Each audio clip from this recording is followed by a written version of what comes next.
Cricket ಜಗತ್ತಿನಲ್ಲಿ Bharat versus Pakistan ನಡುವಿನ match ಅಂದ್ರೆ ಹೈ ಫೀವರ್ ಇದ್ದೇ ಇರುತ್ತೆ. ಯಾಕಂದ್ರೆ ಆ ಪಂದ್ಯ ಬರೀ ಗ್ರೌಂಡ್ಗಷ್ಟೇ ಸೀಮಿತವಾಗಿರೋದಿಲ್ಲ, ಎರಡು ರಾಷ್ಟ್ರಗಳ ನಡುವಿನ ಪ್ರತಿಷ್ಠೆ ಕೂಡ ಹೌದು. ಉಭಯ ತಂಡಗಳ ನಡುವೆ ದ್ವಿಪಕ್ಷೀಯ ಸರಣಿಗಳು ನಡೆದು ದಶಕವೇ ಕಳೆದು ಹೋಯಿತು. ಈಗ ಅಫ್ಘಾನಿಸ್ತಾನ ಮತ್ತು ಪಾಕಿಸ್ತಾನ ನಡುವಿನ ಪರಿಸ್ಥಿತಿ ಕೂಡ ಹಿಂಗೆ ಆಗ್ತಿದೆ.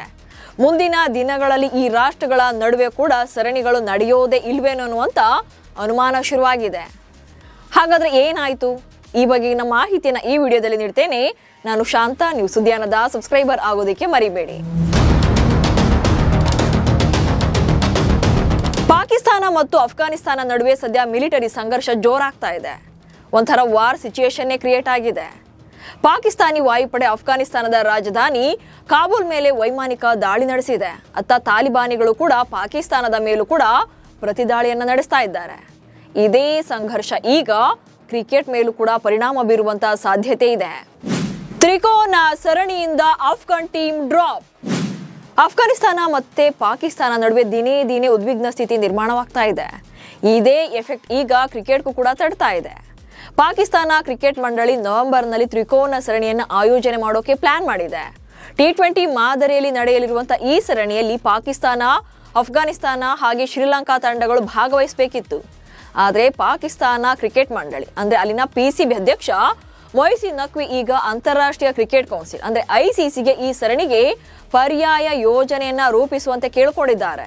ಹಾಗೆ ನವೆಂಬರ್ 15ರಿಂದ 11ರವರೆಗೆ ನಡೆಯಬೇಕಿದ್ದಂತ 3 T20 ಪಂದ್ಯಗಳ ದ್ವಿಪಕ್ಷೀಯ ಸರಣಿಯನ್ನ ಜನವರಿ 1ರಿಂದ 10ರವರೆಗೆ ಕೊಲಂಬೋದಲ್ಲಿ ಆಡೋಕೆ PCB ಹಾಗೆ ಶ್ರೀಲಂಕಾ ಕ್ರಿಕೆಟ್ ಅಂದ್ರೆ SLC ಪರಸ್ಪರ ಮಾತುಕತೆ ನಡೆಸಿವೆ. ಅಂದ್ರೆ ಅಫ್ಘಾನ್ ತಂಡವನ್ನ ಕೈಬಿಟ್ಟು ಪಾಕಿಸ್ತಾನ ಮತ್ತು ಲಂಕಾ ತಂಡಗಳು ಮಾತ್ರವೇ ಕಣಕ್ಕಿಳಿಯುವಂತಹ ಪ್ಲಾನ್ ನಲ್ಲಿವೆ. ಒಂದ್ ವೇಳೆ ಪಾಕಿಸ್ತಾನ ಕ್ರಿಕೆಟ್ ಮಂಡಳಿ ಅಫ್ಘಾನಿಸ್ತಾನ ತಂಡವನ್ನ ತ್ರಿಕೋನ ಸರಣಿಯಿಂದ ಹೊರಗಿಟ್ರೆ ಪಾಕಿಸ್ತಾನ ಹಾಗೆ ಅಫ್ಘಾನಿಸ್ತಾನ ನಡುವೆ ಮುಂದಿನ ದಿನಗಳಲ್ಲಿ ದ್ವಿಪಕ್ಷೀಯ ಕ್ರಿಕೆಟ್ ಕೂಡ ಸ್ಥಗಿತಗೊಳ್ಳಬಹುದು. ಹಾಗೇನಾದ್ರೂ ಆದ್ರೆ ಮುಂದಿನ ದಿನಗಳಲ್ಲಿ ಭಾರತ ಮತ್ತು ಪಾಕಿಸ್ತಾನದಂತೆಯೇ ಸ್ಥಿತಿ ನಿರ್ಮಾಣವಾಗುತ್ತೆ. ಅಂದ್ರೆ ಏಷ್ಯಾ ಕಪ್ ಮತ್ತು ICC ವಿಶ್ವಕಪ್ ಟೂರ್ನಿಗಳಲ್ಲಿ ಮಾತ್ರವೇ ಪೈಪೋಟಿ ನಡೆಸಬೇಕಾಗುತ್ತೆ. ಸರಣಿ ಮುಂದೂಡಿಕೆ ಪ್ಲಾನ್ಗೆ ಆಸ್ಟ್ರೇಲಿಯಾ ಕೆಂಡ. ಅಷ್ಟಕ್ಕೂ ಇಲ್ಲಿ ಪಾಕಿಸ್ತಾನ ಕ್ರಿಕೆಟ್ ಬೋರ್ಡ್ ಸರಣಿಯನ್ನ ಪೋಸ್ಟ್ಪೋನ್ ಮಾಡೋ ಲೆಕ್ಕಾಚಾರದಲ್ಲಿದ್ರೆ ಅತ್ತ ಆಸ್ಟ್ರೇಲಿಯಾ ಕ್ರಿಕೆಟ್ ಮಂಡಳಿ ಕೆರಳಿ ಕೆಂಡವಾಗಿದೆ. ಯಾಕಂದ್ರೆ ಶ್ರೀಲಂಕಾ ಮತ್ತು ಪಾಕಿಸ್ತಾನ ನಡುವೆ T20 ಸರಣಿ ಜನವರಿಯಲ್ಲಿ ನಡೆದ್ರೆ ಆಗ ಅದು ಆಸ್ಟ್ರೇಲಿಯಾ ಕ್ರಿಕೆಟ್ ಮಂಡಳಿಗೆ ಸಮಸ್ಯೆ ಆಗಬಹುದು. ಅಂದ್ರೆ ಪಾಕಿಸ್ತಾನದ ಪ್ರಮುಖ ಆಟಗಾರರು 2026ರ ಬಿಗ್ ಬ್ಯಾಶ್ ಲೀಗ್ ಅಂದ್ರೆ BBL ನಲ್ಲಿ ಆಡೋಕೆ ಒಪ್ಪಂದವನ್ನ ಮಾಡ್ಕೊಂಡಿದ್ದಾರೆ. ಈ ಪಟ್ಟಿಯಲ್ಲಿ ಪಾಕಿಸ್ತಾನದ ಆಟಗಾರರಾಗಿರುವಂತಹ ಬಾಬರ್ ಅಜಮ್, ಮೊಹಮ್ಮದ್ ರಿಜ್ವಾನ್, ಶಾಹಿನ್ ಶಾ ಅಫ್ರಿದಿ ಸೇರಿದಂತೆ ಶಾದಾಬ್ ಖಾನ್, ಶಾಹಿನ್ ಶಾ ಅಫ್ರಿದಿ, ಹಸನ್ ಖಾನ್, ಹ್ಯಾರಿಸ್ ರೌಫ್ ಮತ್ತು ಹಸನ್ ಅಲಿ ಸೇರಿದಂತೆ ಸಾಕಷ್ಟು ಜನ ಇದ್ದಾರೆ. ಈ ಆಟಗಾರರು ಶ್ರೀಲಂಕಾ ವಿರುದ್ಧದ ಸರಣಿಯಲ್ಲಿ ಆಡಲೇಬೇಕು ಅಂತಾದ್ರೆ BBL ನಲ್ಲಿ ಆಡೋಕೆ ಅವರಿಗೆ ಅನುಮತಿ ಸಿಗೋದಿಲ್ಲ. ಇದರಿಂದ ಕ್ರಿಕೆಟ್ ಆಸ್ಟ್ರೇಲಿಯಾ ನಷ್ಟವನ್ನು ಅನುಭವಿಸಬೇಕಾಗುತ್ತೆ. ಇದೇ ಕಾರಣಕ್ಕೆ ನವೆಂಬರ್ನ ತ್ರಿಕೋನ ಸರಣಿ ಮೇಲೆ ಎಲ್ಲರ ಕಣ್ಣಿದೆ. 13 ವರ್ಷಗಳಿಂದ ಸರಣಿ ಆಡಿಲ್ಲ ಭಾರತ ಪಾಕ್.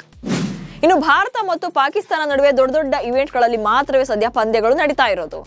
ಭಾರತ ಮತ್ತು ಪಾಕಿಸ್ತಾನ ಕೊನೆಯ ಬಾರಿಗೆ ದ್ವಿಪಕ್ಷೀಯ ಸರಣಿಯನ್ನು ಆಡಿದ್ದು 2012 ಮತ್ತು 13ರಲ್ಲಿ. ಈ ವೇಳೆ 2 ಪಂದ್ಯಗಳ T20 ಹಾಗೆ 3 ಪಂದ್ಯಗಳ ಏಕದಿನ ಸರಣಿಯನ್ನ ಎರಡೂ ದೇಶಗಳ ನಡುವೆ ಆಡಿಸಲಾಗಿತ್ತು. ಭಾರತದ ಬಗ್ಗೆ ಹೇಳೋದಾದ್ರೆ ಟೀಮ್ ಇಂಡಿಯಾ ಕೊನೆ ಬಾರಿಗೆ ಪಾಕಿಸ್ತಾನಕ್ಕೆ 2008ರಲ್ಲಿ ಏಷ್ಯಾ ಕಪ್ ಅನ್ನು ಆಡೋಕೆ ಭೇಟಿ ನೀಡಿತು. ಆನಂತರ ಪಾಕಿಸ್ತಾನಕ್ಕೆ ಕಾಲಿಟ್ಟಿಲ್ಲ. ಇನ್ನು ಇದೇ ವರ್ಷ ಚಾಂಪಿಯನ್ಸ್ ಟ್ರೋಫಿಯನ್ನ ಪಾಕಿಸ್ತಾನದಲ್ಲಿ ಆಯೋಜನೆ ಮಾಡಲಾಗಿತ್ತು. ಆದರೆ ಪಾಕಿಸ್ತಾನಕ್ಕೆ ಸುತಾರಂ ಒಪ್ಪದಂತಹ BCCI ತನ್ನ ಎಲ್ಲಾ ಪಂದ್ಯಗಳನ್ನ UAEನಲ್ಲಿ ಆಯೋಜನೆ ಮಾಡುವಂತೆ ಕೇಳಿತು. ಹಾಗೆ ಅಲ್ಲೇ ಆಡಿ ಚಾಂಪಿಯನ್ ಆಗಿತ್ತು. ಹಾಗೇನಾದ್ರೂ ಭಾರತ ಫೈನಲ್ ತಲುಪಿದ್ರಿಂದ ಈ ಪಂದ್ಯವನ್ನು ಕೂಡ ದುಬೈನಲ್ಲೇ ಆಡಲಾಗಿತ್ತು. ಹೀಗೆ ಕ್ರಿಕೆಟ್ ಲೋಕದಲ್ಲಿ ಭಾರತ ಮತ್ತು ಪಾಕಿಸ್ತಾನ ಮ್ಯಾಚ್ ಅಂದ್ರೆ 10 ಪ್ರಶ್ನೆಗಳು ಬರುತ್ತವೆ, ಹಾಗೆ ಸಮಸ್ಯೆಗಳು ಸೃಷ್ಟಿಯಾಗುತ್ತೆ. ಸದ್ಯ ಪಾಕಿಸ್ತಾನ ಮತ್ತು ಅಫ್ಘಾನಿಸ್ತಾನ ತಂಡಗಳ ಸಿಚುಯೇಷನ್ ನೋಡ್ತಾ ಇದ್ರೆ ಮುಂದಿನ ದಿನಗಳಲ್ಲಿ ಇಲ್ಲಿಯೂ ಕೂಡ ದ್ವಿಪಕ್ಷೀಯ ಸರಣಿಗಳು ಕ್ಯಾನ್ಸಲ್ ಆಗುತ್ತೇನೋ ಎನ್ನುವಂತ ಅನುಮಾನ ಮೂಡಿದೆ. ನಮಸ್ಕಾರ.